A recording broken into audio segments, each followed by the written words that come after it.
Click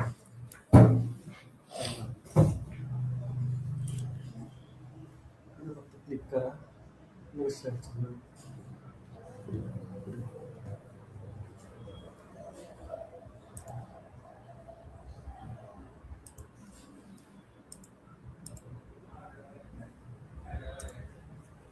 पहिली कशी काय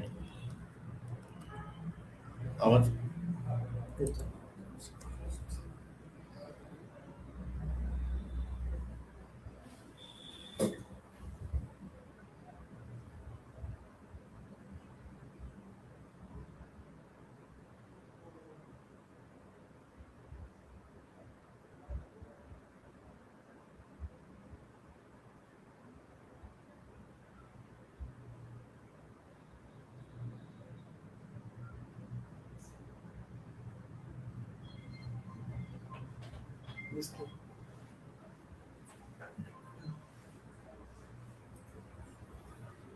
मला अशा एपीक येत आहे चुकीचं येतं बँकेचं.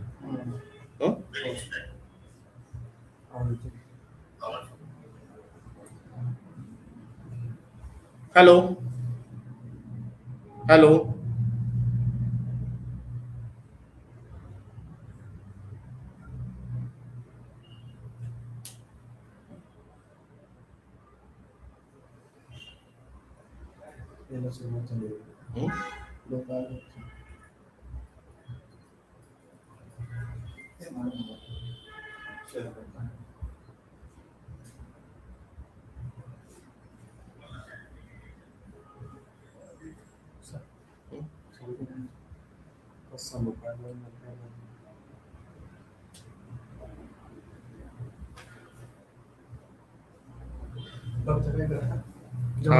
स्लाइड चेंज करायची असेल ना इथं जायचं या टॅपवर चेंज करायचं.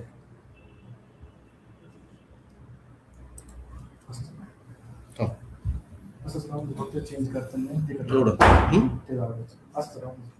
दिसतं का मोबाईल मध्ये? बघ मोबाईल मध्ये बघ कसं दिसतं. आवाज आहे चालू?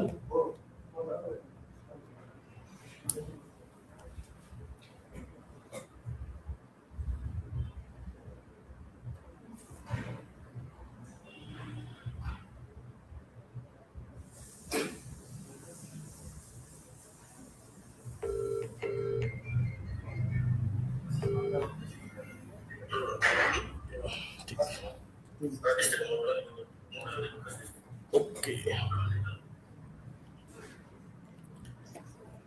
नमस्कार नमस्कार.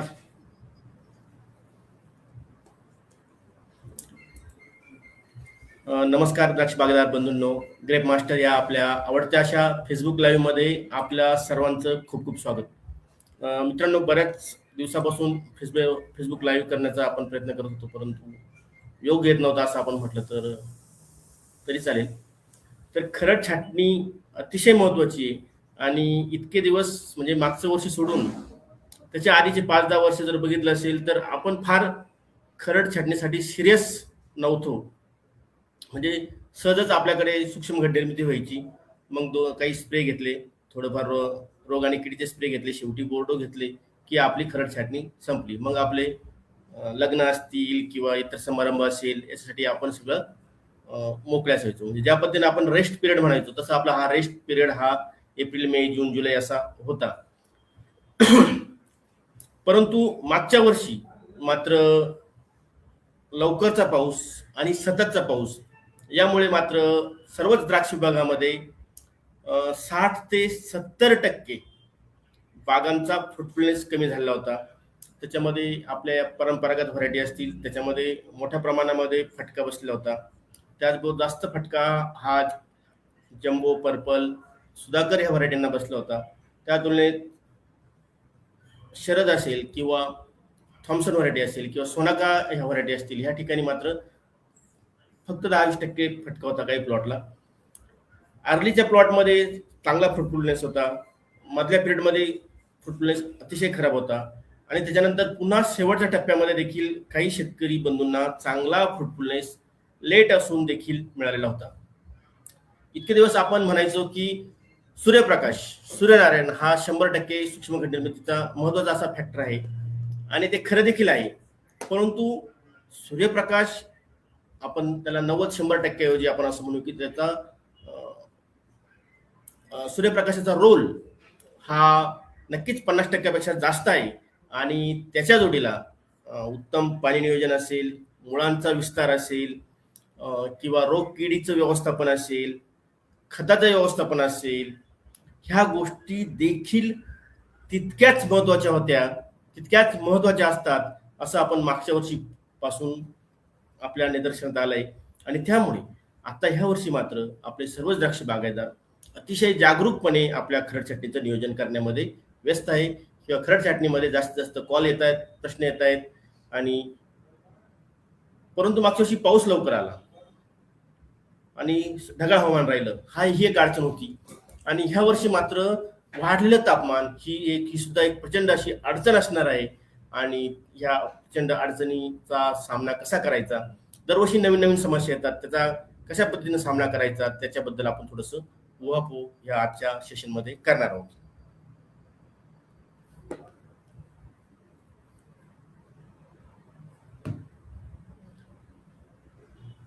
याच्यामध्ये खरड छाटणी करताना आपल्याला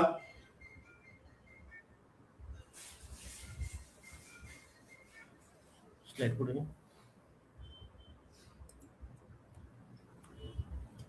आता माल खाली झाल्यानंतर एक विश्रांतीचा काळ असतो आणि तो अतिशय महत्वाचा असतो. कमीत कमी 10, 15, 20 दिवस विश्रांती दिलीच पाहिजे. आदली छाटलेल्या बागांना 30-40 दिवस देखील विश्रांती मिळत असते. परंतु विश्रांती काळामध्ये गेलेली ताकद पुन्हा मिळवा. म्हणजे आपण ऑक्टोबर छाटणी ते माल काढणीपर्यंत जे जे न्यूट्रिएंट लॉस असतील, कार्बोहायड्रेटचा लॉस असेल, वेलीवरती जो लोड असेल 10, 15, 20 टनाचा, त्यामुळे वेल थकलेली असते आणि त्याला विश्रांती देणे, त्या वेलीला विश्रांती देणं अतिशय महत्वाचं आहे. म्हणजेच काढणीनंतरचा काळ हा अतिशय महत्वाचा असतो. त्या ठिकाणी आपला माल काढणीनंतर झटकन ड्रीपनं भरपूर पाणी देणं, युरिया देऊन घेणं ड्रीपने, शक्य असेल त्या ठिकाणी 100% मोकळं पाणी देणं. त्याचबरोबर जे पानं सुद्धा बऱ्यापैकी चांगले असतात त्या ठिकाणी पानांची कार्यक्षमता वाढवून घेणं, त्यासाठी अल्गामिट्स असेल, कॉम्बिएप असेल, जे स्प्रे घेणं. आणि जे पानं चांगले असतील त्या ठिकाणी देखील कमी 10-20% जरी आपला त्या पानांनी फोटोसिंथेसिस केलं, प्रकाश संश्लेषण केलं, तर ती गेलेली ताकद पुन्हा मिळवण्यासाठी आपला हा विश्रांती काळ अतिशय महत्वाचा असतो. ठिबकने त्या काळात 13-0-45 अधिक मॅग्नेशियमची गरज, युरियाची गरज, 1261 देणं गरजेचं आहे. तर एक प्रकारचं NPK डोस देणं त्या ठिकाणी अतिशय महत्वाचं आहे. म्हणजे विश्रांती काळात देखील फास्टली रिकव्हरी त्या झाडाची करून घेणं अतिशय महत्वाचं असतं. विश्रांती काळामध्येच आपल्याला बऱ्याच शेतकरी, सर आमचे भोदले कडक झाले आणि मग ते आमच्या गावात एक मशीन आलंय, तव्याचा नागर आलाय, ते झाडाजवळ जातं, झाडाला टाळतं, परत भोतापासून 2 इंचावर 4 इंचावर आमची वरंब आम्ही आता कट करून घेतोय. परंतु मित्रांनो, त्याला रूट प्रुनिंग म्हणू शकता किंवा भोताची कटिंग म्हणू शकता. परंतु हे काम आपल्याला 3 वर्षातून एकदाच करायचं आहे. आणि ते पण एकाच वेळेस त्या भोताच्या दोन्ही बाजूनं, ह्या बाजूला 4 इंच ठेवून कट करायचं आणि परत दुसऱ्या बाजूला पण 4 इंच कट करायचा. असं केलं तर तुमची 80 ते 90% मुळे ही डॅमेज होणार असते. आणि आपण म्हणतो स्टोरेज, कार्बोहायड्रेट्स, अन्नाचा साठा, ह्या ज्या गोष्टी बोलतो, परंतु फक्त अन्नाचा साठा हा काडीमध्ये, डोळ्यामध्ये होत नाही, खोडामध्ये होतो असं नाही, तर तो साठा हा मुळामध्ये देखील असतो. जाड मुळ्या ह्या स्टोरेजचं काम करत असतात. आणि तोच साठा मागच्या 5-10 वर्षाची मेहनत आपण एखाद्या नागराच्या फाळाने आपण त्याचा चक्काचूर करतो. तर आपल्याला जर तुम्हाला भोत रिनोव्हेशन करायचं असेल तर गल्लीच्या एका बाजूलाच तुम्ही गल्लीआड गल्ली करा. राहिलेला म्हणजे एका गल्लीचं तुम्ही भोत कटिंग केलं तर कमीत कमी 70%, 30% भोत कट होईल. 70% पेक्षा जास्त मुळं आणि भोत हा आहे तसाच राहतो. नंतर 2 वर्षानंतर तुम्ही राहिलेल्या गल्लीचा भोत कट करू शकता. अशा पद्धतीने भोत कट करायचे असेल तर अशा पद्धतीने करा, अन्यथा खोल मशागत 100% टाळा.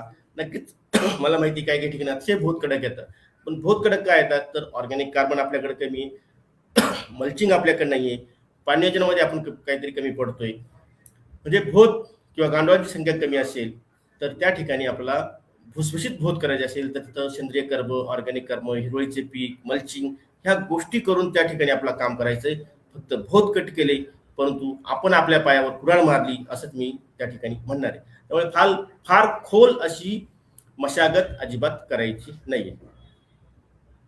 आता मित्रांनो, एप्रिल छाटणीचे आपले 3 उद्देश मध्ये काडीमध्ये सूक्ष्म घट निर्मिती झाली पाहिजे. दुसरी गोष्ट म्हणजे वेलीमध्ये अन्नाचा साठा रिझर्व्ह फूड तयार झालं पाहिजे.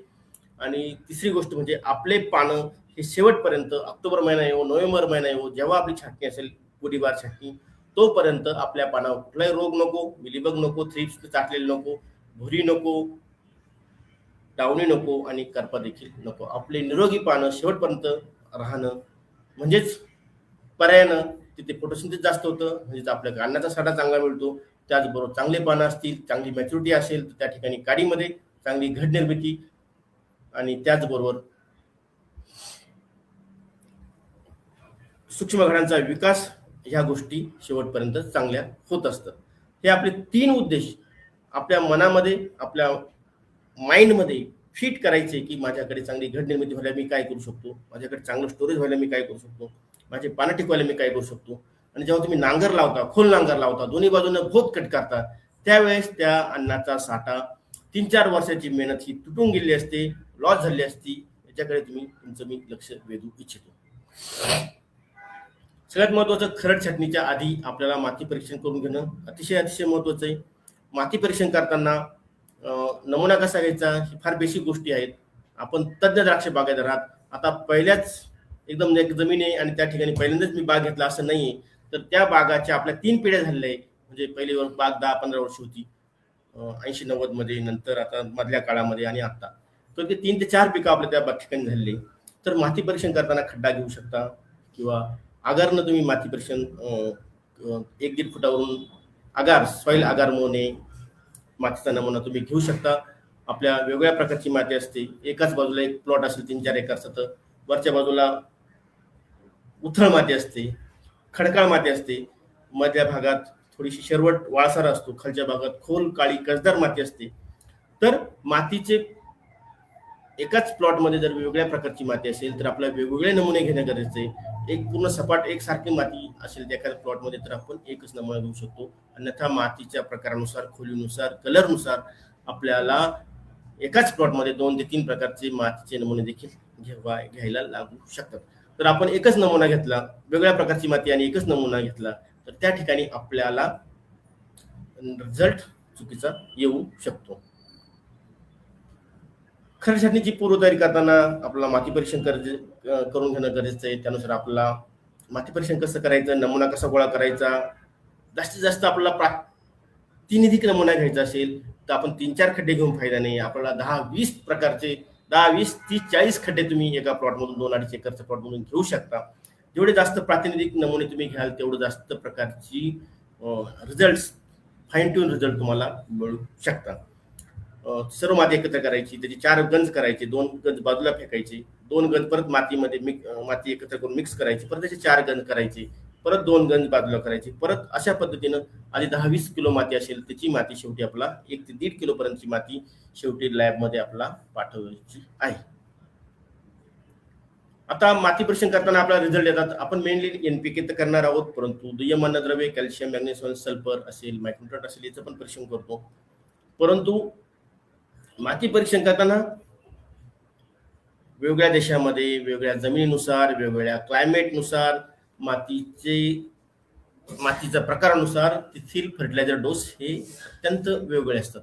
इंडियन कंडिशनमध्ये आपल्याकडे फार मोठ्या प्रमाणामध्ये एक तर लिचिंग लॉस होतो, काही ठिकाणी ऊन जास्त असतं, वर्षभर ऊन असतं, व्होलेटाईल लॉस होतो. त्याचबरोबर आपल्याकडे 2दा प्रूनिंग असते, बाकी देशामध्ये एकदाच प्रूनिंग असते.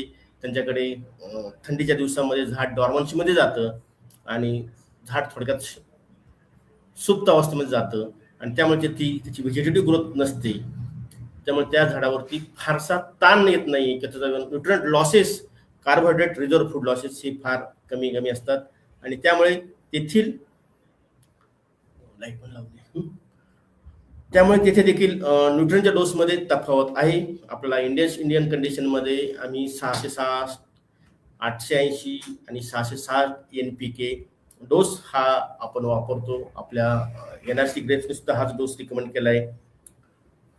त्याच्यामध्ये एनपीके डोस आपण जेव्हा माती परीक्षण करतो त्यावेळेस बऱ्याच लॅब आता असं म्हणायला लागले की माझ्याकडे पोटॅश खूप जास्त आहे सर. मी पुन्हा पुन्हा ह्या गोष्टी सांगत असतो, पुन्हा पुन्हा सांगतो की माझ्याकडे पोटॅश खूप हाय आहे सर, त्यामुळे मला पोटॅश टाकायची गरज नाही सर. माझ्या जमिनी, आमच्या काळ्या खासदार जमिनी, आमच्याकडे पॅरेंट मटेरियलमध्ये पोटॅश जास्त आहे, त्यामुळे आम्हाला पोटॅश टाकायची गरज नाही. आमच्या पानडेट रिपोर्टमध्ये पोटॅश जास्त आहे, आम्हाला पोटॅश टाकायची गरज नाही. तसं नसतं मित्रांनो. तुम्ही जेव्हा माती परीक्षण करता त्यावेळेस तुमच्या रिपोर्टमध्ये एनपीके असेल, अत्यंत कमी लेवल असेल तर शिफारस मात्रेपेक्षा आपल्याला 50% डोस वाढवायचा आहे. कमी असेल तर शिफारस मात्रेपेक्षा 25% डोस वाढवायचा आहे. मध्यम असेल तर शिफारस केलेली मात्रा वापरायची आहे. थोडंसं जास्त असेल तर शिफारस खतापेक्षा 10% कमी करायचा आहे डोस. जास्त असेल तर 25% डोस कमी करायचा आहे. आणि लेवल एनपीकेचा लेवल अत्यंत जास्त दाखवत असतील तर आपला 50% डोस कमी करायचा आहे. परंतु माझ्याकडे पोटॅश जास्त आहे आणि मला काही द्यायचीच गरज नाही, असा ज्या पद्धतीनं आपण मागच्या 2-5 वर्षात जे काम सुरू केलेलं आहे शेतकऱ्यांनी, आणि त्यामुळे प्रॉपर न्यूट्रिएंट फर्टिलिटी मेंटेनन्स आपल्या रूट झोनमध्ये नाही आहे आणि त्याच्यामुळे आपल्या फर्टिलिटी आणि प्रोडक्शन याच्यावरती मोठा फटका बसलेला आहे. आणि त्याचंच उदाहरण म्हणजे आपल्याला मागच्या वर्षी आपण फक्त वॉटर सोल्युबल खतावर अवलंबून आहे आणि त्यामुळे वॉटर सोल्युबल खतं हे अत्यंत आवश्यक आहे, परंतु ते तात्पुरते, अर्जंटली इम्पॉर्टंट आणि अर्जंट मध्ये ते अर्जंटली काम करतात. ते इम्पॉर्टंट आहेत परंतु अर्जंट बेसिसवर काम करतात. त्याचा लिचिंग लॉस जास्त आहे, त्याची अवेलेबिलिटी जास्त आहे. परंतु मी आता आपल्या पात्रावरती गुलाबजाम, बुंदी सगळं आपल्याकडे अवेलेबल आहे ताटामध्ये, तर आपण सगळं एकाच वेळेस खात असतो नक्कीच. परंतु झाडाला आपण दिलं तर ते एकाच वेळेस घेईल असं नाहीये. त्याला नायट्रोजनची गरज असेल तर ते नायट्रोजन, ते संप्रेरक इन्झाईम्स ही मुळांना सोडतात. त्या ठिकाणी नायट्रोजन बॅक्टेरिया ऍक्टिव्ह होतात आणि त्यानंतर ते नायट्रोजन बॅक्टेरिया त्या रूट झोनमध्ये असलेल्या जमिनीमध्ये कुठे नायट्रोजन असेल पडलेला तर तो नायट्रोजन, तो त्याचं कन्व्हर्जन अनअवेलेबल स्वरूपात असतो, स्थिर स्वरूपात असतो.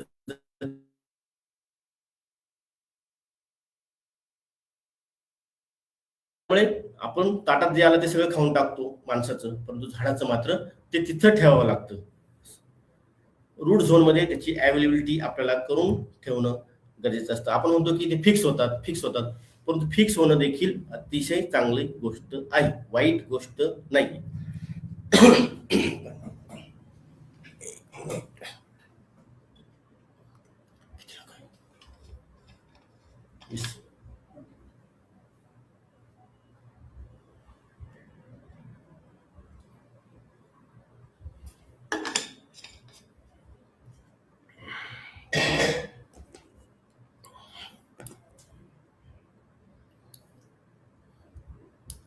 आता आपल्या द्राक्ष विभागामध्ये वेगवेगळ्या जमिनीच्या प्रकारानुसार अन्नद्रव्य व्यवस्थापन कसं केलं पाहिजे, तर सगळ्यात महत्वाचं आपल्या जमिनीमध्ये जमिनीचा प्रकार कसा आहे, रंग कसा आहे, त्याचा पोत कसा आहे, त्याचं स्ट्रक्चर, घट्टपणा, कॉम्पॅक्शन, पोरॉसिटी, खोली, केमिकल रिॲक्शन कशा आहेत, त्याच्यानुसार आपल्याला खताचं व्यवस्थापन करणं अतिशय गरजेचं आहे.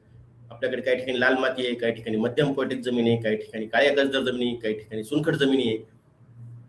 त्याच्यानुसार आपलं खतांचं मॅनेजमेंट हे वेगवेगळ्या प्रकारचं असायलाच पाहिजे.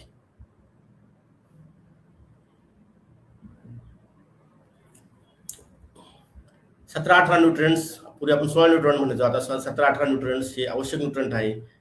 तसे तर आवर्त सारणीमध्ये किती केमिकल्स आहे, आवर्त सारणीमध्ये मोर दॅन 150-200 खनिजे आहेत, केमिकल्स आहेत. परंतु द्राक्ष किंवा कुठल्याही शेती पिकाला आपल्याला ही 16 ते 18 मूलद्रव्यांची अतिशय गरज असते. त्याच्यापैकी कार्बन, हायड्रोजन, ऑक्सिजन हे निसर्गात विपुल प्रमाणात भेटतात, पाण्यातून जातात. नायट्रोजन, फॉस्फरस आणि पोटॅश हे मुख्य अन्नद्रव्य आहेत. कॅल्शियम, मॅग्नेशियम, सल्फर हे दुय्यम अन्नद्रव्य आहेत. त्याचबरोबर तांबे, copper, ferrous, zinc, manganese, boron, molybdenum, silica आणि क्लोरीन हे देखील घटक मायक्रोन्युट्रिएंट्स अतिशय महत्वाचे आहे. मित्रांनो, आपण वर्षभरामध्ये आपल्या द्राक्ष पिकाकडनं किती अन्नद्रव्यांचा अपटेक होतो, ज्यावेळेस आपण द्राक्ष फळ असेल, घड असतील पानं असतील, फांद्या असतील, काड्या असतील, पानं असतील, याचं जेव्हा आपण पृथक्करण करतो, परीक्षण करतो, त्यावेळेस सर्वसाधारण एका हेक्टरसाठी 150 किलो नायट्रोजनचं अपटेक जमिनीतून झाड करून घेत असतं. 55 किलोपर्यंत फॉस्फरस जातो, 200 किलोपर्यंत पोटॅशचा अपटेक हा झालेला असतो, मॅग्नेशियम 44 किलोपर्यंत, कॅल्शियम 148 किलोपर्यंत आणि 78 किलोपर्यंत सल्फर. तर एवढे न्यूट्रिएंट दरवर्षी आपण जमिनीतून रूट झोन मधून हे सक करत असतो. झाडाच्या सिस्टीममध्ये काही त्याच्यापैकी असू शकतात, काही पानं आणि काड्यांतून हे न्यूट्रिएंट आपले त्या पूर्ण प्लॉटच्या बाहेर हे गेलेले असतात. त्यामुळे त्याची रिकव्हरी करणं, ते पुन्हा जमिनीमध्ये त्याचं रिसायकल करणं किंवा जमिनीमध्ये त्याची उपलब्धता करून देणं अतिशय अतिशय महत्वाचं आहे. मग बऱ्याच ठिकाणी बेसल डोस टाकायची काय गरज आहे, बेसल डोसची काय गरज आहे, टाकावं का नाही, अशी अनेक कन्फ्युजन. म्हणजे आमची तिसरी पिढी, माझे आजोबांनी शेतीची सुरुवात केली होती, माझ्या वडिलांनी द्राक्ष शेती केली, मी द्राक्ष शेती केली, आता पुढच्या काही वर्षात माझे मुलं द्राक्ष शेतीला येतील, परंतु अजूनही आम्हाला उत्तर सापडत नाहीये की बेसल डोस टाकायचा का नाही टाकायचा, टाकायचा तर किती टाकायचा, बोरडो फवारायचा का नाही फवारायचा, फवारायचा तर किती फवारायचा. अतिशय अतिशय बेसिक. तसं आपण एखाद्या मुलगा शाळेला गेल्यानंतर त्याला अ ब क शिकवतो किंवा इंग्लिशमध्ये ABCD शिकवतो किंवा 1 2 3 4 शिकवतो, त्याच्या इतकं बेसिक गोष्टी म्हणजेच माझ्याकडे बेसल डोस टाकायचा का नाही, कोणते खतं टाकायचे, बोरडो फवारायचे का नाही, अत्यंत अशा अनेक गोष्टी ह्या बेसिक आहेत, अतिशय आवश्यक आहे. आणि त्याचं समजून उमजून गणित करणं, म्हणजे याच्यावरती डिबेट करायचीच गरज नाही. सुपर हॉस्पिटल टाकायचा का नाही, का झिरोबाउन घ्यायचा की बेसल डोसला टाळायचा, असे अनेक अनेक प्रश्न. आधीच आपल्या मनामध्ये एवढं कन्फ्युजन आहे, आधीच आपले प्रश्न आपलाच मिटत नाहीये, आपले प्रश्न आपले विचार आव्याच्या बाहेरचे आहेत. आपल्या काही नाही केलं तरी आपल्या डोक्यामध्ये 60,000 विचार येत असतात. आणि त्याचबरोबर आपल्या द्राक्ष शेती म्हणजे आपला बिझनेस आहे आणि त्याच्या मूळ गोष्टी ह्या माहिती असणं किंवा आपण कॉन्फिडन्स असणं अतिशय महत्वाचं आहे.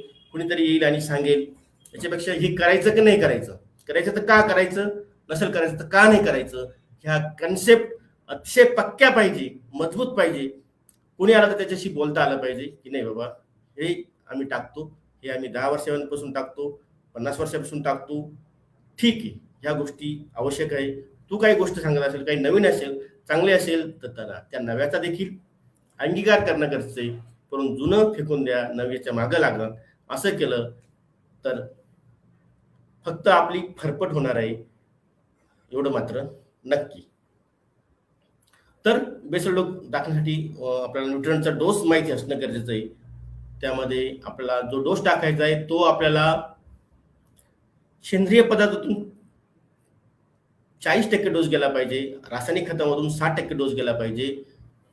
आणि जर वार्षिक NPK प्रति एकरी डोस पाहिजे असेल तर nitrogen 250 kilo, phosphorus 350 kilo, potash 250 kilo प्रति एकरी हा डोस आहे. याच्यामध्ये 40% डोस हा शेणखत असेल, हिरवळीचं पीक असेल, मल्चिंग असेल, बोन मिल असेल, याच्यातून गेला पाहिजे. एप्रिलसाठी आपला 45 kilo nitrogen, 105 kilo phosphorus, potash 60 किलोपर्यंत. पोटॅश 60 किलो म्हणजे माझा 120 किलो पर्यंत माझा पोटॅश 120 किलोपर्यंत SOP माझं गेलं पाहिजे. हलकी जमीन असेल त्याच्यापेक्षा थोडं जास्त द्यावं लागेल. भारी भक्कम आमच्या पिंपळावरची रानमाळ्याची जमीन असेल, भारी भक्कम काळी कसदार लोणवाडी दावाजवाडी मधली, तर त्या ठिकाणी कदाचित 60 किलो ऐवजी 40 किलो पोटॅश टाकावं लागेल. म्हणजे 120 किलो SOP ऐवजी मला कदाचित 70-80 किलो पर्यंत SOP दिला तरी गरज भागू शकते. परंतु टाकायचंच नाही असं केलं तर मात्र आपलं उत्पन्नामध्ये वर्षानुवर्ष घट येईल, क्वालिटीमध्ये त्याचा फटका बसणार आहे. ऑक्टोबरसाठी आपल्याला 105 किलो नायट्रोजन, 105 किलो स्फुरद आणि 90 किलो पालाश देणं अत्यंत गरजेचं आहे. टोटल आपल्याला एकूण 150 किलो नायट्रोजन, 210 किलो स्फुरद आणि 150 किलो पोटॅश हा केमिकल मधून देणं अत्यंत गरजेचं आहे. ही अतिशय महत्वाची स्लाइड आहे. याच्यावरती मी 30 वर्षापासून सतत काम करत आलोय आणि जे लोक ह्या स्लाइडला विसरले किंवा ह्या स्लाइड प्रमाणे त्यांनी 5-10 वर्ष काम केलंय, त्यांच्याकडे भरघोस असं 12-13 टनाचं एक्सपोर्ट गेलेलं आहे. मजबूत क्वालिटी, मजबूत शुगर, वजन, कुठलाही कॉम्प्रोमाइज न करता ह्या डोसेसमुळं शेतकऱ्यांमध्ये एकरी टनेज वाढलंय, पैसा पण मिळालाय, परंतु बरेच शेतकरी थोडेसे डायव्हर्ट झाले. परत ते म्हणतात सर तुमचं शेड्यूल पूर्वीचं चांगलं होतं आणि ते परत फॉलो करण्याचा प्रयत्न करताय. अतिशय महत्वाची स्लाइड आहे ही. आणि ही माझी स्लाइड नाही, हे विद्यापीठानं नव्हे तर आपल्या एनआरसी ग्रेप्सनं याच्यावरती काम केलेलं आहे आणि त्या रिसर्च मधून हा डोस अनेक शास्त्रज्ञांच्या प्रयत्नातून सतत 5-10 वर्षाच्या प्रयत्नांनी हे डोस तयार झालेले आहे. हे सुनील शिंदेचे घरचे डोस नाही.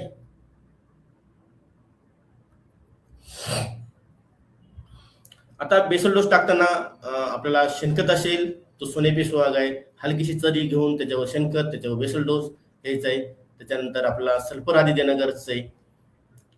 Super phosphate, DAP, SOP, magnesium sulphate अशा पद्धतीने टाकून पसरून देऊन त्याच्यावरती पुन्हा शेणखतामध्ये मिक्स करून त्याच्यावरती काड्या वगैरे टाकून माती टाकून थोडंसं हलकासा भोदाला दांड मारायचा आहे. अशा पद्धतीने फोटो दाखवल्याप्रमाणे ज्या ज्या शेतकऱ्यांनी चिपट्याची मल्चिंग केली असेल त्याचे त्यांना फायदेच होणार आहे. ह्या आजच्या उन्हामध्ये, आजच्या तापमानामध्ये अशी मल्चिंग करणं, बेसल डोस टाकून भोत पॅक करणं अतिशय महत्वाचं आहे.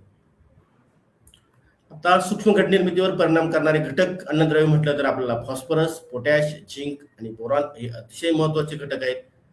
भोत थोडासा रुंदलेला भोत करायचा आहे. त्रिकोणी आकाराचा भोत न करता सपाट असा भोत आपल्याला करून घेणं गरजेचं आहे. त्याच्यामध्ये सेंद्रिय कर्ब जास्त असायला पाहिजे, शेणखत असायला पाहिजे. अशा पद्धतीची मजबूत अशी मल्चिंग, चिपट असेल, तुमचं कारखान्याचा भुसा असेल, सोयाबीनचा भुसा असेल, हे अतिशय महत्वाचे. आता मल्चिंगचे फायदे म्हटलं तर त्याचे 50 फायदे आपल्याला सांगता येईल, परंतु मोठे फायदे म्हणजे आपल्याला 30 ते 40% पाणी कमी लागणार आहे. काही शेतकरी म्हणतात सर आमच्याकडे पाण्याची कमीच नाही, मग मला मल्चिंगची गरज आहे का? मला मल्चिंगची गरज नाही असं शेतकरी म्हणतात. परंतु मल्चिंगमुळे तुमच्या 30-40% पाण्याची बचत 100% होणारच आहे. परंतु तो ओलावा पसरण्यासाठी काम मल्चिंग करणार आहे. तुमच्या जमिनीतून होणारं बाष्पीभवन कमी होणार आहे. त्याचबरोबर तुमच्याकडे खाली 10 फुटावर असणारे क्षार जे भोदावर येऊन रूट झोन मध्ये अडकतात ते क्षार वरती येण्याचं, केशाकर्षण पद्धतीने वरती येण्याचं काम मल्चिंग असेल तर तिथे स्टॉप होणार आहे. खालचे क्षार खालीच असणार आहे. रूट झोन आपला क्षार रहित असणार आहे. त्याचबरोबर एक प्रकारचं एसी आहे. बाहेर तापमान 40 असेल तर मल्चिंगच्या खाली तुमचं तापमान 35 डिग्री असणार आहे. एक वनस्पतीच्या मुळांच्या वाढीसाठी एक अनुकूल वातावरण तिथं असणार आहे. गांडुळाची तिथं संख्या वाढणार आहे, मायक्रोन्युट्रिएंट्स वाढणार आहे, त्यांची ऍक्टिव्हिटी वाढणार आहे, पांढऱ्या मुळीची वाढ होणार आहे, जमिनीची धूप होणार नाहीये, अपटेक चांगला होणार आहे, सेंद्रिय कर्ब वाढणार आहे. असे अनेक असंख्य फायदे या मल्चिंगचे आहेत. मी तर नेहमी म्हणत असतो की तुम्ही जर मल्चिंग असेल आणि शेणखत असेल, हिरवळीचं पीक असेल, तुमच्या बागेतले 80% प्रॉब्लेम सहज सॉल्व्ह होणार आहे. तुमचे वजनाचे रिलेटेड असो, तुमच्या क्वालिटीचे रिलेटेड असो किंवा इतर काही जे अडचणी असतात तुमच्या बागेतल्या, ह्या 100% ह्या गोष्टीमुळे कमी होताना दिसतात. मका पिकाची तुम्ही मल्चिंग करू शकतात, पावसाळ्यात हिरवळीच्या पिकांची मल्चिंग करू शकतात, उन्हाळ्यात चिपटाची मल्चिंग करू शकतात. तर अशा पद्धतीचं सेंद्रिय कर्बाचं व्यवस्थापन करणं, मल्चिंग करणं अतिशय महत्वाचं आहे. पाणी वापशानुसार देणं तितकीच गरजेचं आहे. पाणी देताना एकाच वेळेस जास्त पाणी द्यायचंय. त्याचबरोबर आपल्याला 100% जमिनीकडनं आणि 100% मुळांकडनं काम करायचं असेल तर गल्लीमध्ये पण सेकंड नळी देणं, ड्रिप लाईन टाकणं, त्याचा वेगळा कॉक करणं आणि त्या दोघांचा बॅलन्स करणं अतिशय महत्वाचं आहे. आपण फक्त 50 ते 60% मुळांकडनंच काम करतो, बाकीचे 40% मुळं हे आपले इनॅक्टिव्ह असतात. तिथं पाणी जात नाही, तिथं मुळी खुंटतात आणि त्या ठिकाणची पडलेले न्यूट्रिएंट तसेच राहतात. त्यामुळे आपण फक्त 60% कॅपॅसिटी आपली वापरतो, 40 ते 50% कॅपॅसिटी वापरत नाही. त्यामुळे भोत पाणी नियोजन अतिशय महत्वाचं आहे. आता एक डोळा ठेवून छाटणी करणं, प्रत्यक्ष छाटणी करताना हा एक भोत, बेसल डोस, माती परीक्षण ह्या गोष्टीवरती आपण चर्चा केली. एकूण न्यूट्रिएंटची काय गरज आहे त्याच्यावरती आपण वपो केलेला आहे. आता एक डोळा ठेवून आता बरेचसं 80% छाटण्या झालेल्या आहे, फार थोड्या छाटण्या बाकी आहेत. परंतु एक सारखा डोळा फुटण्यासाठी एक तळातला एक हलकासा डोळा ठेवून आपल्याला छाटणी करायची. दुसऱ्या चित्र दाखवल्याप्रमाणे खुटक्या ठेवायच्या नाही, 1 इंच वगैरे अजिबात ठेवायच्या नाही. वलांडाचे नूतनीकरण किंवा नवीन वलांडा करून घेणं, मृत वलांडे कट करून घेणं हे महत्वाचं काम होतं. बऱ्याच शेतकऱ्यांनी ते केलं, बऱ्याच शेतकऱ्यांनी तर रिन्युएशन केलेलं आहे. अशा पण 25% बाग आहेत की त्यांचं रिनोव्हेशन झालेलं आहे. पेस्ट करावी का, तर पहिल्या 2 वर्षी बागांना पेस्ट करू शकता. दरवर्षी चांगली काडी मिळत असेल तर त्या ठिकाणी पेस्ट करायची गरज नाही. दरवर्षी काडी जाडी होत असेल, काडी संख्या कमी मिळत असेल, त्या ठिकाणी मात्र पेस्ट करणं गरजेचं आहे. किंवा आता मार्च एप्रिल एंडला माल खाली होतोय, मे मध्ये माल खाली होतोय, तर त्या ठिकाणी मात्र पेस्ट करून घेतलं तर आपल्याला लवकर होऊन लवकर सनलाईट जास्तीत जास्त हार्वेस्ट करता येईल. पेस्टचं प्रमाण पाणी 30 लिटर. कॉमेंट्स कॉमेंट्स मोबाईल आणून पेस्ट करताना हाताने करायची का नळीने करायचं.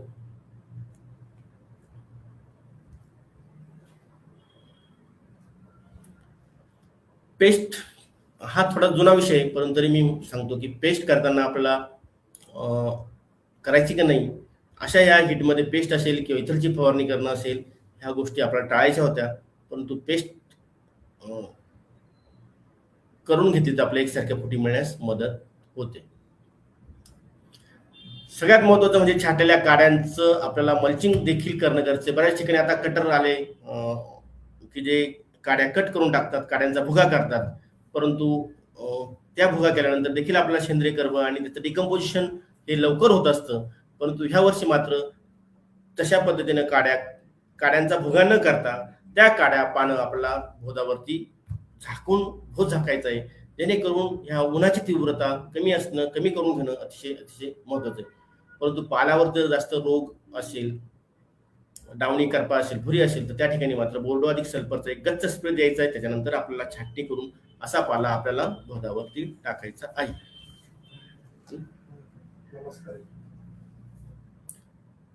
ना ओपन करून दे. बाग एकसारख्या फुटण्यासाठी यावर्षी उन्हामुळे बऱ्याचशा बागा एकसारख्या फुटत नाही. त्या ठिकाणी छाटणी केल्यानंतर 6-8 दिवसामध्ये तुम्ही मोकळं पाणी, थेट पाणी देऊ शकता. त्याचबरोबर ड्रिपद्वारे 1345 मॅग्नेशियम देऊ शकता, अल्ट्रास्पीड देऊ शकता आणि 10 ते 15 दिवसाच्या आसपास, 12 दिवसाच्या आसपास तुम्हाला युरिया 1 ते 2 किलो आणि पाणी गच्च त्याचा स्प्रे घेऊन थोडंसं मायक्रो क्लायमेट तयार करणं करू शकता. आवाज बंद. आता बऱ्याच ठिकाणी मागच्या उन्हामध्ये अनेक शेतकऱ्यांचे प्रश्न होते, सर बागा मागं पुढं फुटताय. तर लवकर बागा फुटल्या, शेंड्याकडे अपयकल डॉमिनन्स जास्त असतं, त्यामुळे शेंड्याकडची वाढ जास्त होत असते. तर त्या ठिकाणी आपल्याला त्या खूप लवकर आलेल्या काड्या ह्या तर खरं तर काढून टाकायला पाहिजे.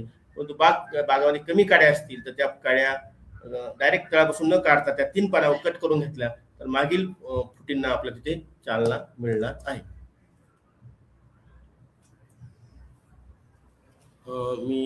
नमस्कार किरण भाऊ, मुकुंद भाऊ, अनेक शेतकरी बंधू आले, त्या सर्वांचं मी आजच्या सेशनमध्ये स्वागत करतो.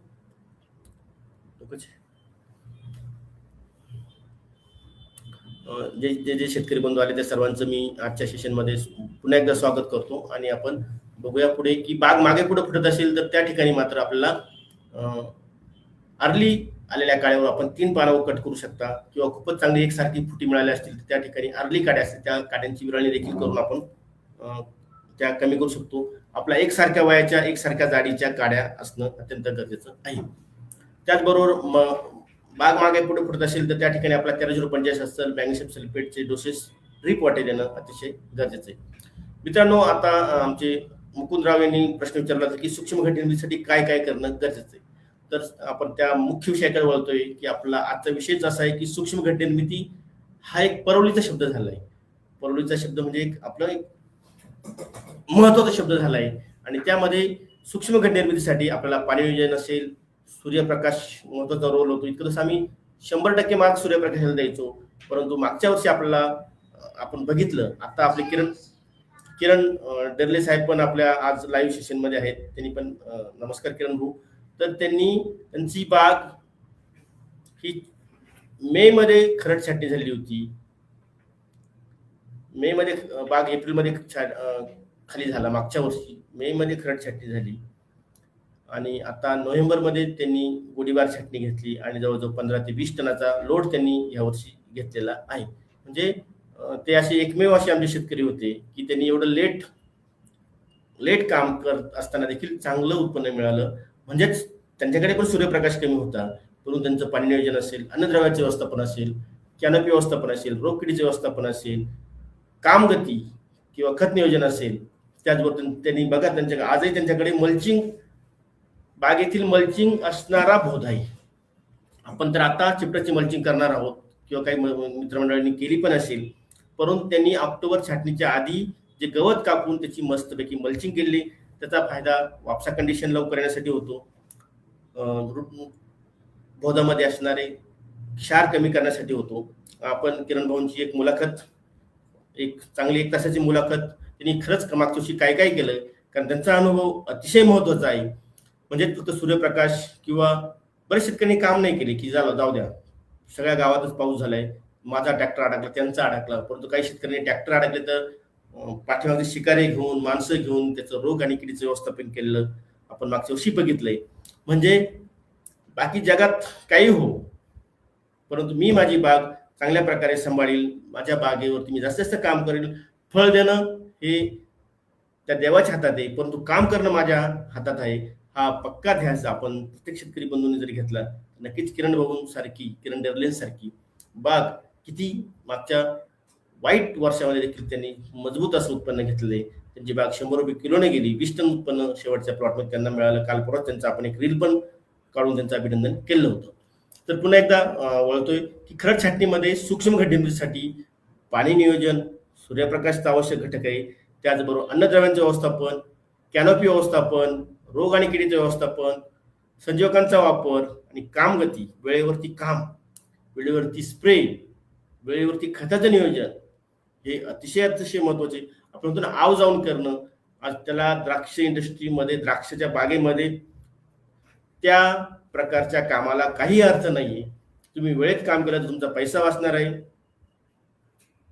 तुम्हाला रिझल्ट चांगले असणार आहे, तुमचं श्रम देखील वाचणार आहे. तेच काम तुम्ही 5 दिवस लेट केलं, 10 दिवस लेट केलं, तुमचं श्रम तर गेलेच, डबल कष्ट करावं लागणार आहे, स्प्रेचा खर्च तो वाया जाणार आहे आणि तुम्हाला रिझल्ट देखील 50 ते 80% कमी येऊ शकतात. त्यामुळे ह्या गोष्टीवरती आपल्याला लक्ष देणं अतिशय महत्वाचं आहे.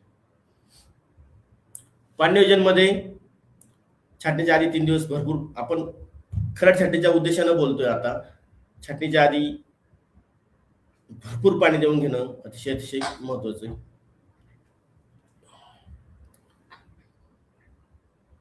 मुकुंद भाऊ हमखास घट निर्मितीसाठी काय करावे, त्याच गोष्टी बोलते की पाणी नियोजन. पुन्हा एकदा मागची स्लाइड बघू शकता तुम्ही की चांगली घट निर्मितीसाठी पाणी नियोजन, सूर्यप्रकाश हा आपल्या हातातला घटक नाही, परंतु तिसरा मुद्दा म्हणजे अन्नद्रव्य व्यवस्थापन, कॅनोपी व्यवस्थापन, रोग किडीचे व्यवस्थापन, संजीवकांचं वापर आणि कामगती, वेळेवर कामगती, ह्या गोष्टी अतिशय महत्वाचे आहे. मुकुंद निकम साहेब, नमस्कार. किरण भाऊ,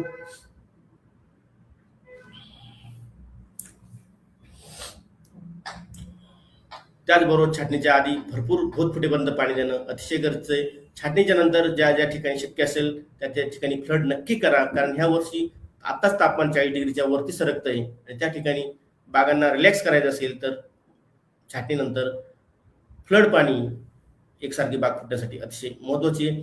खऱ्या अर्थानं 25 ते 35 डिग्री तापमान असेल तर त्या ठिकाणी झाड चांगल्या प्रकारे नांदतं, चांगल्या प्रकारे आपला परफॉर्मन्स दाखवू शकतो. परंतु 35-38च्या वरती जर तापमान गेलं तर त्या ठिकाणी स्टोमॅटा बंद होणं, प्रकाश संश्लेषण क्रिया मंदावणं, मुळांची वाढ खुंटणं, अपटेक खुंटणं, फोटोसिंथेसिस त्याचा परिणाम होतो आणि ओव्हरऑल स्टोरेज आपलं कमी होतं आणि त्याचा फटका सूक्ष्म घट निर्मितीला देखील, घडांच्या विकासासाठी त्याचा फटका पुढच्या वर्षी होत असतो. वापसा कंडिशन बघून पाणी देणं, डबल ड्रीप लाईन करणं, खरड छाटणीमध्ये 3-4 पानावस्थेपर्यंत भरपूर पाणी देऊन घेणं, त्याच्यानंतर 1 ते 30 दिवसामध्ये पाणी चांगलं द्या, 30 ते 40 मध्ये थोडं कमी करा, 40 ते 60 मध्ये अजून आपला पाणी थोडं कमी करायचं आहे, कारण 40 ते 60 दिवस हे बर्ड डिफरन्शिएशनसाठी, सूक्ष्म घट निर्मितीसाठी अतिशय महत्वाचं आहे. सप्टेंबरनंतर मात्र पाण्याचा हलकासा ताण, म्हणजे 30-35-40 दिवसाच्या पुढे पाण्याचा ताण देणं अतिशय गरजेचं आहे. 30% पाणी कमी करायचं आहे आणि सप्टेंबरनंतर मोकळं पाणी द्यायचं नाही.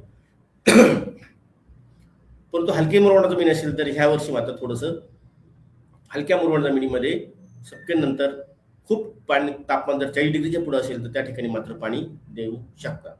30 ते 60 दिवसामध्ये पाण्याचा ताण देणं अतिशय गरजेचं आहे. सूर्यप्रकाश, निरभ्र आकाश, 3000 ते 4000 कॅन्डल सूर्यप्रकाश हा अतिशय अतिशय महत्वाचा आहे. प्रत्येक पानावर, प्रत्येक इंटरनोड वरती, डोळ्यावरती सूर्यप्रकाश हा अतिशय महत्वाचं काम करतो. 20 ते 38 सेल्सिअसच्या आसपास तापमानावर, त्याच्यावरती जर तापमान गेलं, 40च्या वरती तापमान गेलं, तर ते आपल्याला हानिकारक असणार आहे. कॅनोपी व्यवस्थापन करताना, कॅनोपी व्यवस्थापन फक्त ऑक्टोबरच नाही तर एप्रिलचं खरड छाटणीमध्ये देखील कॅनोपी व्यवस्थापन करणं अतिशय महत्वाचं आहे. सगळ्यात महत्वाचं म्हणजे बाग फुटल्यानंतर पहिल्या 20-25 दिवसामध्ये काडी विरळणी करणं. 20 ते 30 दिवसाच्या आत काडी विरळणी करून घेणं. एकसारख्या जाडीच्या, एकसारख्या वयाच्या काड्या ठेवणं. खाल्या झुकणाऱ्या काड्या काढून घेणं. अतिरिक्त फुटी कमी करणं. एकसारख्या 4-4 बोटावरती काड्या ठेवून घेणं.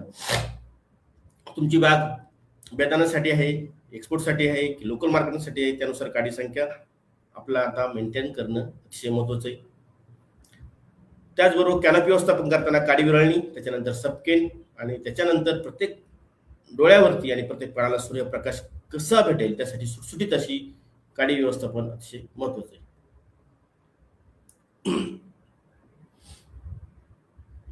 मित्रांनो, आपण काडी विरळणी आणि सबकेन ही एकाच वेळेस देत असतो, किंवा आपले घरचे माणसं असले तर ते आपण एकाच वेळेस मोठ्या आलेल्या काड्या मोडायचं काम करतो. तसं न करता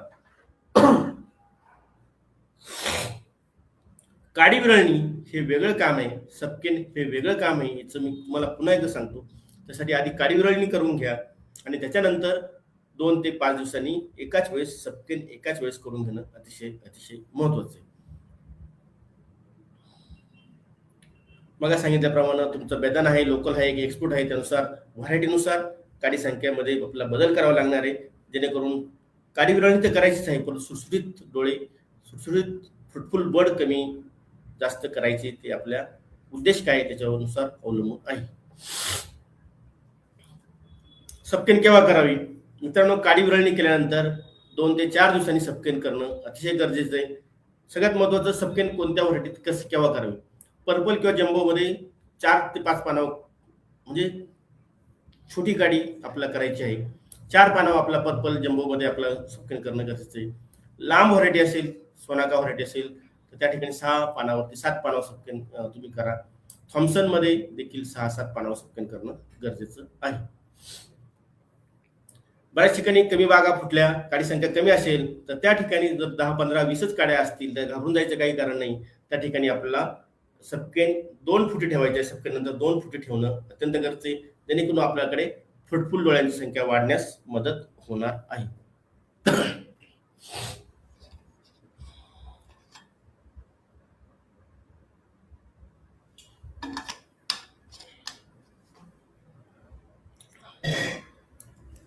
पुढचा अतिशय मुद्दा महत्वाचा आहे, संजीवक आणि पिजारचा वापर. द्राक्ष शेतीमध्ये आपण अनेक प्रकारचे संजीवक जसं जिब्रेलिन, सायटोकाईन ह्या गोष्टी वापरतो, काही अनेक केमिकल्स वापरतो. ग्रोथ रिटार्डंटचा आपण वापर करतो, त्याच्यामध्ये लिओशिन असेल, टिल्ट, इथेपॉन, पॅक्ट्रोबिट्राझोल, नॅफ्थलिक ऍसिड, सीपीपीयू याचा वापर आपण करत असतो. युरेशिलचा पण आपण वापर करत असतो. तर हे संजीवक अतिशय काळजी न वापरायचे, व्यवस्थित असं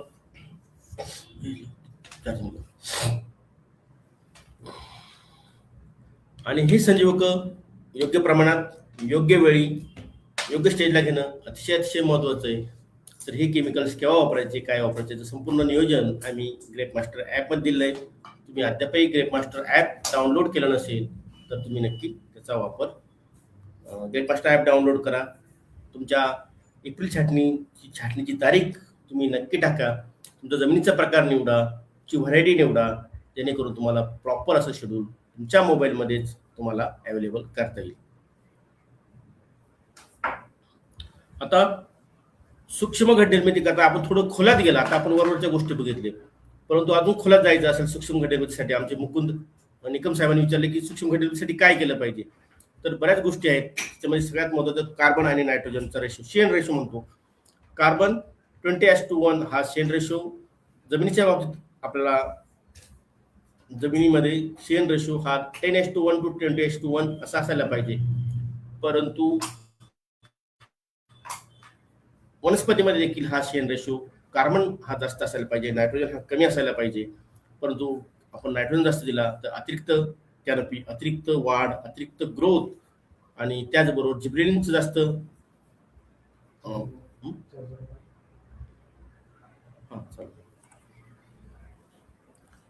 अतिरिक्त नायट्रोजन असेल तर तिथं जिब्रेलिन शेंड्याकडे जास्त वाढतं, सायटोकाइनिन लेवल कमी होते आणि त्यासाठी आपल्याला सूक्ष्म घटकांसाठी सायटोकाइनिन लेवल वाढवायचे आहे, जिब्रेलिन लेवल, ऑक्सिजन लेवल ह्या थोड्याशा कमी करायच्या आहे. त्याचबरोबर हार्मोनल इम्बॅलन्स, वनस्पतीमध्ये हार्मोन्स, जसं मनुष्यामध्ये हार्मोन्सचं इम्बॅलन्स झालं त्याला वेगवेगळे आजार होतात. सगळ्यात महत्त्वाचं थायरॉइडचं असेल किंवा अन्न पचण्याचं असेल किंवा वेगळं रिप्रोडक्टिव्ह सिस्टीममध्ये असणारे हार्मोन्स असतील, मुलं होणे न होणे यासारख्या गोष्टी हार्मोन इम्बॅलन्समुळं त्याचे अडचणी मोठ्या प्रमाणामध्ये मनुष्यामध्ये वाढले. त्याच प्रकारचा हार्मोनल इम्बॅलन्स हा देखील वनस्पतीमध्ये वाढला आहे. त्याच्यामध्ये ग्लोबल वॉर्मिंग असेल, फर्टिलायझर मॅनेजमेंट असेल, जमिनीचा कस असेल, खतांचे व्यवस्थापन असेल, ह्या गोष्टीवरती अवलंबून आहे. त्याच्यानंतर कार्बोहायड्रेट रिझर्व्ह म्हणजेच आपल्या वेलीमध्ये असणारा अन्नाचा साठा हा अतिशय महत्त्वाचा रोल हा सूक्ष्म घटक निर्मितीवर तर त्याचा होतोच, परंतु पुढे जाऊन किती उत्पन्न मिळणार, वजन, क्वालिटी, साईज, शुगर यासाठी देखील कार्बोहायड्रेटचा रिझर्व्ह साठा असणं अतिशय महत्त्वाचं आहे. आणि हा साठा एप्रिल, मे, जून, जुलै, ऑगस्ट पर्यंत करून घेणं, त्यासाठी कॅनोपी चांगली ठेवणं, सूर्यप्रकाश चांगल्या प्रकारे हायड्रेट झाला पाहिजे, हवा खेळती राहिली पाहिजे, प्रॉपर इरिगेशन, प्रॉपर खतांचं नियोजन करणं अतिशय महत्त्वाचं आहे. त्याचबरोबर लाईटचं इंटरसेप्शन, सूर्यप्रकाशाचा योग्य वापर. आता किरण भाऊकडे त्या ठिकाणी थोडासा सूर्यप्रकाश सगळीकडेच कमी होता, परंतु सूर्यप्रकाश कमी असेल तरी बाकीच्या गोष्टी, काडी विरळणी असेल, खत व्यवस्थापन असेल, पाणी असेल, ती वाढ थांबवणं असेल, ह्या गोष्टी देखील तितक्याच महत्त्वाचं आहे. आणि हे जर कंट्रोल केलं तर तुम्ही नक्कीच हा गेम जिंकाल. माझ्याकडे म्हणजे अतिशय मजबूत उदाहरण म्हणजे किरण डेरलेंचं आहे की त्यांनी ह्या सगळ्या गोष्टी स्वतः काम केलं. तुम्ही बघा त्यांचं आजही काम बघा, त्यांच्या कॅरेटच्या खाली सगळं मल्चिंग होतं. आजही कोणाकडे मल्चिंग दिसत नाही. आता आपण चिप्पट आणू कुठून तरी खतं टाकू, बेसल डोस टाकू, शेणखत असलं तर टाकू, नाही तर नाही टाकणार, मग शेणखत नाही मग आपण चिप्पट पण आणणार नाही. परंतु त्यांची ऑक्टोबरची मल्चिंग आजही तुम्ही त्यांच्या प्लॉटमध्ये दिसते. तर ह्या गोष्टी छोट्या छोट्या गोष्टी असतात, पण त्याचा परिणाम हा खूप मोठा होत असतो. आणि त्यामुळे हे 4 शब्द अतिशय महत्त्वाचे: carbon nitrogen ratio, hormone imbalance, कार्बोहायड्रेटचा रिझर्व्ह साठा करणं, सूर्यप्रकाश प्रॉपर हार्वेस्ट करणं, हे कंट्रोल केलं तर मात्र किरण भाऊने जशी गेम जिंकली तशी गेम तुम्ही देखील जिंकू शकता. मागच्या वर्षीच्या अडचणी वेगळ्या आहे, ह्या वर्षीच्या अडचणी वेगळ्या आहे, तापमान वाढलेलं आहे, त्यामुळे mulching he must must must आहे. बरे शेतकरी अपेक्षी, मागच्या वर्षी आपण 60 ते 70% शेतकऱ्यांना यश मिळालं नाही, त्यांच्याकडे कमी माल राहिले.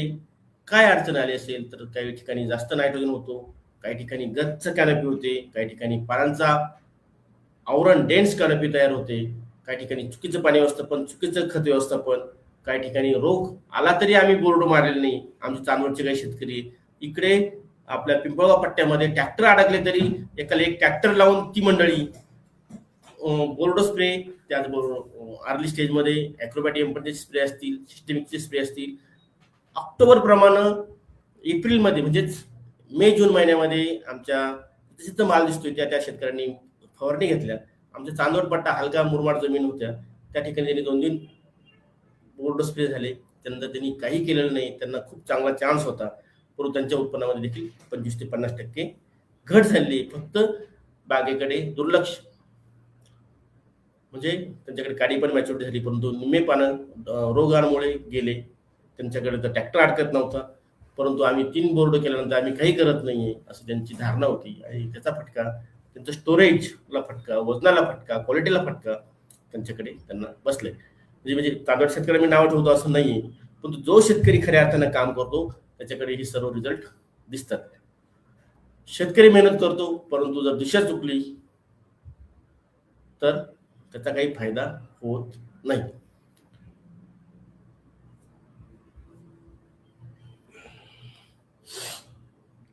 न्यूट्रिशन इंटेलिजन्स, पोषण व्यवस्थापन किंवा न्यूट्रिशन इंटेलिजन्स अतिशय महत्त्वाचे. पुन्हा एकदा सांगतो, कार्बन आणि नायट्रोजन रेशो, नायट्रोजनचं संतुलन हवं नाही, परंतु नायट्रोजनचं संतुलन म्हटलं की आपण नायट्रोजनच देणं बंद करतो, हे अतिशय घातक आहे. नायट्रोजनचा खूप मोठा रोल झाडाच्या वाढीसाठी, पानांची कॅनोपीचा हिरवेगारपणा असेल, पानांची जाडी, पानांचा आकार, 2 इंटरनोड मधला फरक असेल, स्टंटेड ग्रोथ, खुरटी आपली काडी तयार होते, काडीला निक्कस काडीला कस नाही, काडीला जान नाही, अशी काडी तयार होते. त्यामुळे नायट्रोजन हा देणं गरजेचं आहे, परंतु त्याचं अतिरेक होणार नाही याच्याकडे लक्ष देणं तितकंच गरजेचं आहे. फॉस्फरस सुरुवातीपासून वाढवायचं आहे. फॉस्फरस फार महत्वाचा घटक आहे. मुळांची वाढ असेल, सूक्ष्म घटनिर्मितीला चालना असेल, झाडाला जसं आपण एखादा पैलवान दररोज खारीक खोबरं खातो, मेहनत करतो, खारीक खोबरं खातो, त्या पद्धतीने तुमचं झाड पैलवान बनवायचं असेल तर फॉस्फरस, सुपर फॉस्फेटचा वापर पहिल्या दिवसापासून बेसिक डोस पासून करणं अतिशय महत्वाचं आहे. पोटॅशमध्ये ताण कमी करण्याची ताकद आहे. पोटॅशमुळे ताण कमी करायचा. यावर्षी अनेक प्रकारचे ताण आहेत, त्या ताणावरती आपण बोलणार आहोत, परंतु पोटॅश लेवल वाढवणं गरजेचं आहे. कॅल्शियम पेशींची स्थिरता वाढवतोय. सल्फर चयापचयासाठी अतिशय महत्वाचं आहे. तर ह्या न्यूट्रियनचा कडे अतिशय काळजी घेणं, ते काय काम करतील, केव्हा काम करतील, कसे काम करतात हे समजून घेणं अतिशय महत्वाचं आहे. त्याचबरोबर मायक्रो पॉवर म्हणजे झिंक, जे सूक्ष्म अन्नद्रव्यांचं असते की एक पॉवर लागतं. जसं मीठ कसं कमी लागतं, 1 चमचा 2 चमचे मीठ लागतं, पण पूर्ण आपल्या फॅमिलीच्या स्वयंपाकाची ती लज्जत, चव ते वाढवतं. त्याच पद्धतीने हे मायक्रोन्युट्रियंट झिंक सूक्ष्म घटनिर्मितीचं बड ऍक्टिव्हेशनसाठी ते अतिशय महत्वाचं आहे. बोरॉन फुलांची शेटिंग असेल किंवा पेशी विभाजन असेल, फेरस हरितद्रव्य निर्मिती असेल, क्लोरोफिल सपोर्ट, प्रकाश संश्लेषणाचा वेग वाढवणं असेल, मॉलिब्डेनम नायट्रोजनचं पचन किंवा नायट्रोजन रिडक्टिव्ह ऍक्टिव्हिटीज ते करतं. म्हणजे नायट्रोजन एक्सेस झाल्यामुळे जे काही अडचणी येणार आहे त्या कमी करण्याचं काम हा मॉलिब्डेनम करत असतो. त्यामुळे सूक्ष्म अन्नद्रव्य म्हणजे लपलेले चालक आहे. आपण चालक म्हणून एनपीके कडे बघतो, ते मुख्य अन्नद्रव्य, परंतु सूक्ष्म अन्नद्रव्य हे किन्नरचे कामगार दिसत नाही, परंतु ते अतिशय महत्वाचे रोल ते प्ले करत असतात. फिजिओलॉजी, प्रत्येक माणसाचं चयापचय क्रिया फिजिओलॉजीमध्ये ऑक्सिजन आणि सायटोकाइनचं संतुलन, सोर्स आणि सिंक, फक्त आपण घड आणि पानं एवढंच न बघता आता देखील काडी, मुळं, सूक्ष्म घटनिर्मिती आणि असणारी कॅनोपी, प्रकाश संश्लेषण, अन्नद्रव्याचा साठा, रिझर्व साठा कसा होईल, प्रकाश संश्लेषण कसं चांगलं होईल, सूर्यप्रकाश कसा मिळेल, पाणी मिळेल, अन्नद्रव्य मिळतील, माझ्या मागं रोग किड असणार नाही, असं जर तुम्ही नियोजन केलं तर त्या ठिकाणी फोकस केला तर त्या ठिकाणी अन्नाचा साठा असेल, सूक्ष्म घटनिर्मिती असेल, तिथं मजबूत व्हायला अडचण येणार नाही. मल्चिंग केली असेल. आता अतिशय महत्वाचा टॉपिक आहे स्ट्रेस मॅनेजमेंट. मित्रांनो, मागच्या वर्षीचा पेपर वेगळा होता, बायोटिक आणि बायोटिक स्ट्रेस. मागच्या वर्षीचा सततचा पाऊस, रूट झोन मध्ये दलदल, हा देखील एक अबायोटिक स्ट्रेस होता. आता जास्त हीट, जास्त तापमान, 38, 40, 42 तापमान, हा देखील एक प्रकारचा स्ट्रेस आहे, अबायोटिक स्ट्रेस आहे. उष्णता ताण नियंत्रणासाठी केवलिन सिलिकॉनचा वापर करू शकतो. पाणी व्यवस्थापन अचूक ठेवा, जास्त किंवा कमी टाळा. रोग प्रतिबंधक उपाय वेळेवर करा. मुळांच्या भागात ऑक्सिजनची लेवल वाढवण्यासाठी वापसा कंडिशन ठेवणं, दर आठवड्याला नियमित निरीक्षण करणं. ताण, आपल्या वेळेवर असणारा ताण हा सायलेंट किलर आहे, सायलेंट किलर. हळूहळू तो जसं पोखरून घेतो, एखाद्या माणसाला एखादा आजार झाला, कॅन्सर झाला, तो हळूहळू पोखरतो, परंतु आपण त्याचं चांगलं व्यवस्थापन केलं तर नक्कीच शरद पवार सारखे आपल्या पुढे उदाहरण आहे. आपला प्लेयर, क्रिकेटपटू,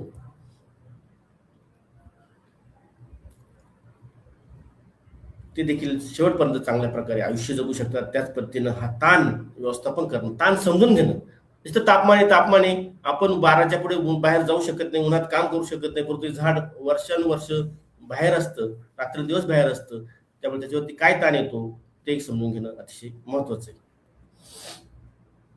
आता हा वेलीवरचं ताण जर तुम्ही तुम्हाला कमी करायचं असेल तर वेलीवर ताण आणणारे घटक काय आहे, तर जास्त तापमान आहे, जास्त पाऊस, थंडी, रोगकिडी, अजून मुळांची वाढ खुंटलेली आहे, मुळावरती स्ट्रेस येतो, जमीन कॉम्पॅक्ट झाली आहे, अजून काही स्प्रेमध्ये तुम्ही जास्त मिक्सिंग केलं किंवा काही कॉन्सन्ट्रेशन वाढलं किंवा उन्हाचे स्प्रे केला किंवा एखाद्या औषधाचा पीएच जास्त राहून गेला किंवा खूप ॲसिडिक झाला किंवा जास्त 8च्या वरती पीएच गेला, तर अशा स्प्रेमुळे देखील वेलीवरती ताण येतो, स्कॉर्चिंग येते. आणि त्यामुळे त्याचं नियोजन, पहिले तर ताण ओळखणं आणि नंतर ताणांचं नियोजन करणं अतिशय महत्वाचं आहे. त्या पद्धती आपण लहान मूल का रडतं असं बघतो, मग त्याला ताप आहे का बघतो, का रडतं डॉक्टरांना घेऊन जातो, आपलं उमजत नाही. त्याच पद्धतीनं झाड देखील आपल्याशी बोलत असतं. आणि त्याला जर तुम्ही खऱ्या अर्थानं त्या बागेत गेले आणि त्या झाडाशी बोलले तर ते नक्की सांगेल की मला आज पाणी कमी आहे, मला पोटॅश कमी आहे, मला थोडा नायट्रोजन द्यायची गरज आहे, मला थोडं फॉस्फरस द्या. अशा पद्धतीचं समजून उमजून घेणं अतिशय महत्वाचं आहे. आता स्ट्रेस कमी करण्यासाठी चांगला ॲस्कोफायलम नोडुसम असणारं ग्रेप मास्टरचं हे अल्गामिट्स नावाचं सीड इम्पोर्ट केलंय. मागच्या 2 वर्षापासून आम्ही त्याचं मार्केटिंग करतोय. अतिशय चांगले रिझल्ट आलेले. सगळ्यात महत्त्वाचं अल्गामिट्समुळे तुमच्या वेलीवालेले ताणतणाव कमी होतात, मुळांच्या विकासाला मदत होते, हरितद्रव्यात वाढ होते, फांदी मुळांच्या विकासात वाढ होते, दर्जेदार फळं किंवा सूक्ष्म घटनेतील चालना भेटते, रोगप्रतिकार क्षमता वाढते, निमॅटोड सायटोकायनिन निमॅटोड कमी होतात, सायटोकायनिन ऑक्सिन्स वाढतात. तर ताण कमी करण्यासाठी नक्कीच तुम्ही अल्गामिट्सचा वापर केला नसेल तर नक्कीच कॉम्बिएफ आणि अल्गामिटचे 1-2 स्प्रे तुम्ही नक्की घ्या. अल्गामिट्स आणि पॅकिंग समजून घ्या. ह्या औषधाचे अनेक डुप्लिकेशन मार्केटमध्ये आलेले आहेत, त्याच्याकडे देखील मी तुमचं लक्ष वेधू इच्छितो. तुम्ही ग्रेप मास्टरचं अल्गामिट्स नक्की वापरा. आता ताण कमी करण्यासाठी अल्गामिट्स हा एक सोर्स झाला, पण त्याचबरोबर पाणी नियोजन, प्रॉपर असं पाणी नियोजन करणं अतिशय महत्त्वाचं आहे. त्याचबरोबर तुम्ही चिपटाची मल्चिंग केली तर त्या देखील 50% उष्णतेचं स्ट्रेस किंवा मुळावर आलेला स्ट्रेस मल्चिंग 100% कमी करू शकतो.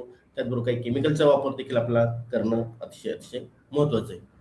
तर वेलीवरचं ताण ओळखणं अतिशय महत्त्वाचं आहे. तुम्ही म्हणाल तर यावर्षी पाऊस नव्हता, सगळं वातावरण चांगलं होतं, निरभ्र होतं, परंतु ह्या हिट तापमान जे 40च्या वरती जाणार आहे त्याचा प्रचंड असा ताण आपल्या वेलीवरती येऊ शकतो. त्याच्याकडे लहान बाळाप्रमाणे आपल्याकडे लक्ष देणं अतिशय गरजेचं आहे.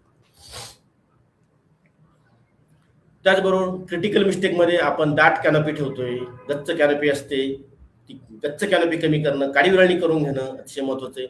काही ठिकाणी जास्त पाणी पण होण्याची शक्यता आहे, ते तिकडे लक्ष वेधू इच्छितो. काहीतरी मारायचं म्हणून मारू नका, समजून उमजून घ्या. झाडाला कसली गरज आहे, त्याचं किती प्रमाण ठेवायचंय, किती पाणी वापरायचं, ह्या गोष्टी समजून नियोजन करून स्प्रे घ्या. उशिरा कृती करू नका. अर्ली प्रॉब्लेम आयडेंटिफाय करा. 4 तज्ञांना विचारा किंवा तुम्ही ग्रेप मास्टर ॲपमध्ये तुम्ही फोटो काढून आम्हाला पाठवू शकता. आम्हाला विचारू शकता की सर अशी कंडिशन आहे, काय करायला पाहिजे. तर लवकरात लवकर ॲक्शन घेऊन लवकरात लवकर त्याची प्रॉब्लेम सॉल्व्ह करणं अतिशय महत्त्वाचं आहे. उशिरा घेतलेला निर्णय हा रिकव्हरी करत नाही, अर्ली घेतलेला निर्णय हा रिकव्हरी करतो आणि उत्पन्नामध्ये सातत्य ठेवू शकतो. त्याचबरोबर थ्रिप्स हे झालं थोडंसं सूक्ष्म घटनेसाठी मुकुंद निकम. आता रोग आणि किडीकमध्ये लक्ष देणे गरजेचं आहे. त्याचबरोबर थ्रिप्स कडे नक्की लक्ष द्या. यावर्षी प्रचंड प्रमाणात थ्रिप्स वाढलाय. हिट असेल तर त्या वर्षी किडीची प्रजनन जे 40 दिवसात त्याचं लाईफ सायकल कंप्लीट व्हायचं ते 20 ते 25 दिवसात होऊ शकतं. त्यामुळे किडीचा प्रादुर्भाव वाढणारे मिलीबग असेल, थ्रिप्स असेल, त्याच्याकडे लक्ष द्या. याच्यासाठी तुम्हाला कराटे असेल, ॲक्ट्रा असतील, प्रोक्लेम असेल, चा वापर तुम्ही नक्की करा. अळीसाठी प्रोक्लेमचा वापर करू शकता. मिलीबगवरती लक्ष द्या. मिलीबगसाठी बूड ओलांडे अनेक शेतकऱ्यांनी धुतलेले, अद्यापही वेळ गेला नाही, अद्यापही तुम्ही बूड ओलांडे धुवून घेऊ शकता. क्लोर असेल, अपलोड असेल, माउंट एनर्जी असेल, त्याचा वापर तुम्ही नक्की करा. खोडकीड अतिशय महत्वाचा, हा खरा तर द्राक्ष वेलीला असणारा कॅन्सर आहे. चांगल्या लेबर टीमकडनं हे खोड मध्ये असणारे किडे काढून त्याचा बंदोबस्त नक्की करा. फार केमिकल देऊन त्याचा फायदा होतो असं मला नाही वाटत. त्यातला मेकॅनिकल मेथडनं, हँड मेथडनं ठार करणं हाच एक उपाय आहे. पावसाच्या सुरुवातीला तुम्ही जेव्हा ते अंड्याची स्टेज असेल त्यावेळेस मात्र तुम्हाला व्हर्टिब्युरामेट्रिनचा चांगल्या कंपनीचा तुम्ही घेऊन प्रयोग करू शकता. नंतर भुरी रोगासंबंधी भुरी ही यावर्षी वाढणार आहे. त्याच्या सल्फरचा ॲट्रिशिओ असेल, लुना असेल, त्याचा वापर करणं गरजेचं आहे. लावणीसाठी देखील आता पाऊस, ढगाळ हवामान, कोवळ्या फुटी यासाठी तुम्ही ॲक्रोबॅट असेल, कर्जेट असेल, मेलोडी असेल, M25चा वापर आता आपल्याला 1 फूटच्या प्लॉटसाठी कमी करायचा आहे. परंतु सिस्टमिक औषधाचे स्प्रे आपण पूर्वी घेत नव्हतो. ह्या वर्षी मात्र सिस्टमिक औषधाचे 1 ते 2 स्प्रे, सपकेच्या आधी 1, सपकेनंतर 1 आणि टॉपिंगच्या आधी 1 असे 3 स्प्रे घेऊन कमीत कमी 3 स्प्रे सिस्टमिक औषधाचे घेणं अतिशय महत्त्वाचे आहे. आणि आता शेजारी दाखवल्याप्रमाणे रोगग्रस्त पानं झाले तर त्या ठिकाणी स्टोरेज होणार नाही. स्टोरेज झालं नाही तर घराचा विकास होणार नाही.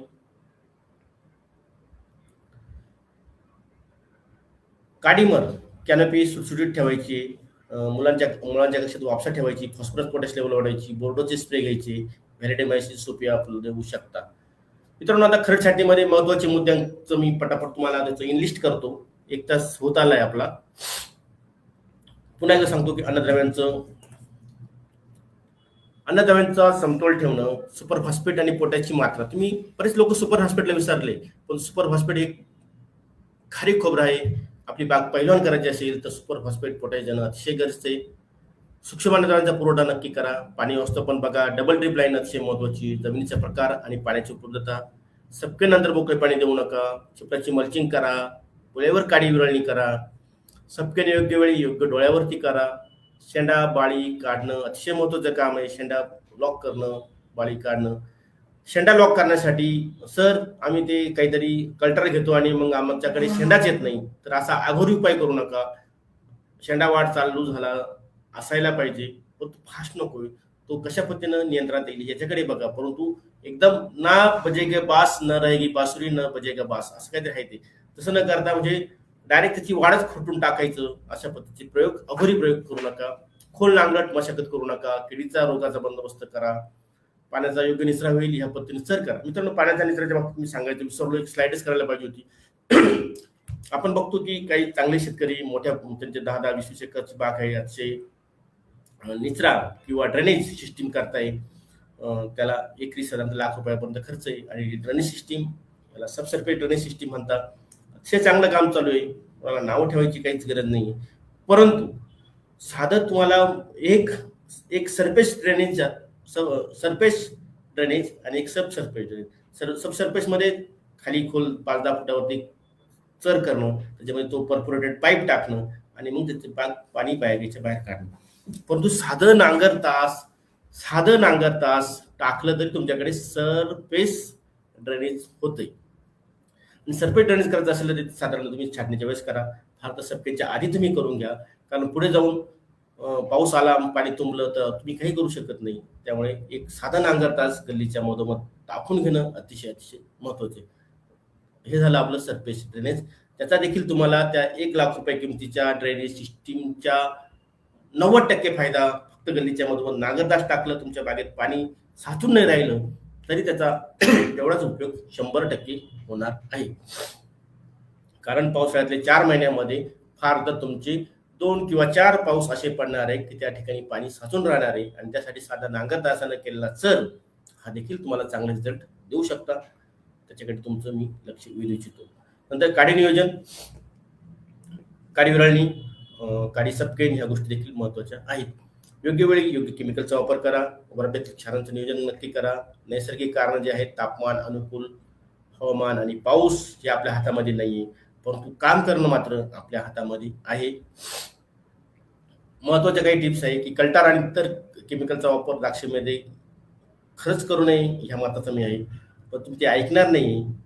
मागील वर्षी कल्टारचा बेसुमार वापर करून देखील बागा कमी आलेल्या आहेत.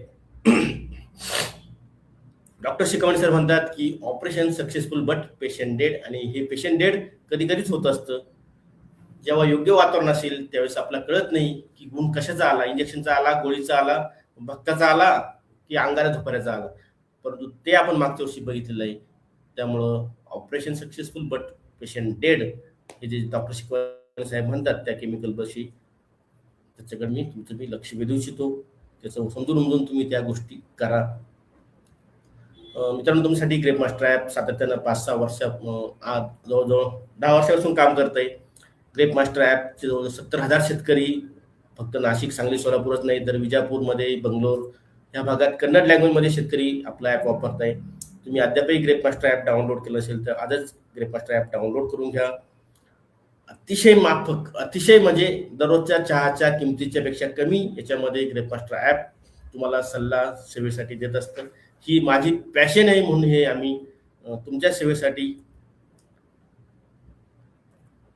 सुरू केलेली ॲक्टिव्हिटी आहे. त्याचा तुम्ही नक्की फायदा घ्या. आजच तुम्ही ग्रेप मास्टर ॲप डाउनलोड करा. Grep master YouTube channel, Facebook group members व्हा. आणि हे सेशन तुम्हाला चांगलं वाटेल असेल तर इतर मित्रमंडळींना तुम्ही नक्की नक्की शेअर करा. धन्यवाद.